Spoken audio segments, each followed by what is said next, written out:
Scientists at the National Centers for Disease Control in Atlanta today released the results of a study which shows that the lifestyle of some male homosexuals has triggered an epidemic of a rare form of cancer. The scientists say they are dealing with some new, deadly, sexually transmitted disease.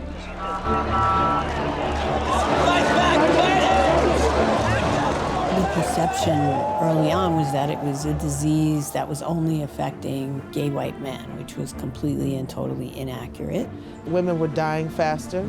Women were sick and still being ostracized and isolated without the benefit of women-specific resources and support. There was a saying kind of in the early days of the epidemic, women don't get AIDS, we just die from it. That perception continues to be true. The people who could afford drugs were getting them from Europe and from the US, and it was just ridiculously expensive.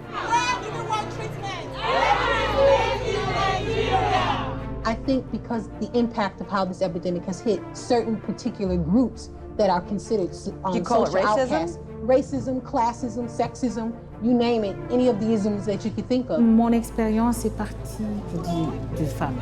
Je me suis battue parce que ma révolte a été la révolte du nerf.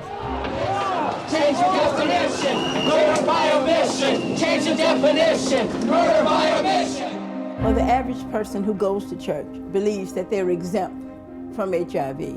They think they can pray it away. And I am a living testimony that prayer doesn't stop you from becoming infected. 1, 2, 3, 4, 5. We are fighting for our lives. 6, 7, 8. In this country, we're almost 30% of this epidemic. Worldwide, we're 50% of the epidemic. Maybe a little more. Yet, what you hear about women is almost zero.